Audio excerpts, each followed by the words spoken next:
Hi everyone, welcome back to my channel. In this video, I'm going to talk about how you can find your accommodation in Canada. Before I start the video, I want you all to please subscribe to my channel and thank you so much for watching this video. As we all know that finding accommodation in Canada is very difficult and important also, because when we are going to come from our home country over here, then we need to find a place where we can live and shift our luggage. When we get our visa, the first question that comes in our mind is where we are going to live. So in this video, I'm going to talk about that only, and there are going to be some tips and tricks that I'm going to share with you all, and my experience that how I got my accommodation when I was in my home country.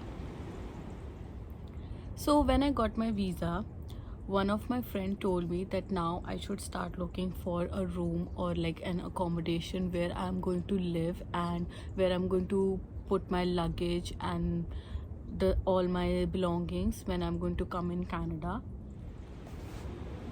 So one of my friend told me about an application known as Kijiji, where landlords and the people who really want a room, they can post the ad, and as per their requirements they can search on that application. If it meets your requirement, then you can just call that landlord or the person, and they can just call you and you can see the house. If you are interested, you can just give them the advance money.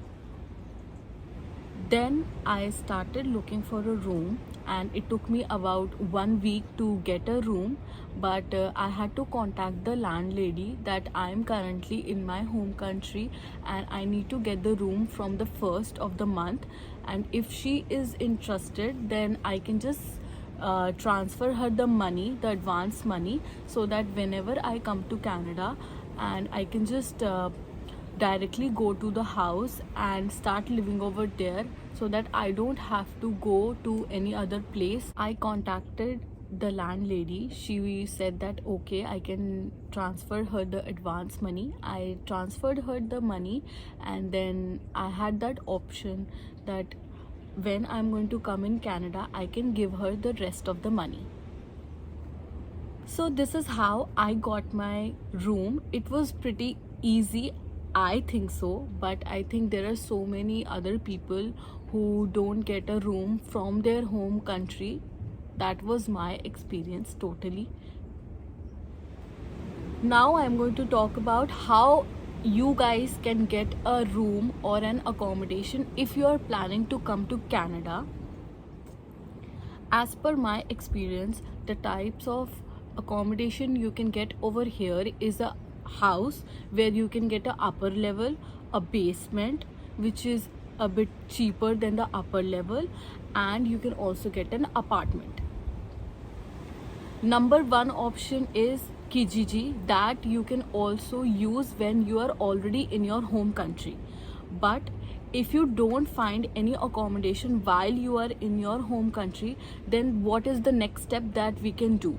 When you are going to come in Canada, then you can in advance book a Airbnb, and you can stay there for a couple of days, and you can give yourself some time so that you can find an accommodation for yourself. Airbnb is going to be a temporary option. To find out the permanent options, I'm going to tell you some of the options. The other options that you have apart from Kijiji or Airbnb is going to be like, there are a few Facebook groups that you can join, like Indians in Toronto, where you can post the ad that you are looking for an accommodation, you have these requirements, and somebody is going to help you over there if it matches your requirements.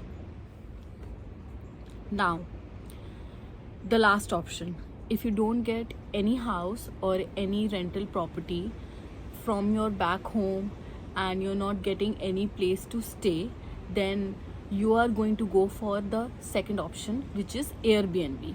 but there also you cannot stay for longer time because it is going to cost you money, that is $30 to $40 per night. You don't want to spend too much as soon as you come to Canada, because you have a line of list of expenses that you have to spend over here in the first month. Now, what is the last option? Last option is going to be your college accommodation. I know that is going to be expensive, but you need a place to stay and to put your stuff and your luggage. So you can go for the last option, which is the college accommodation. You can live in the college accommodation provided to you for a couple of months, but don't stop searching. Keep on searching for a cheaper price, and whenever you get a room which is at an expensive side, then you can just shift yourself all your luggage and start living over there. I hope you found this video helpful. Thank you so much for watching this video. I will see you guys next time. Please subscribe to my channel, and thank you so much for watching this video.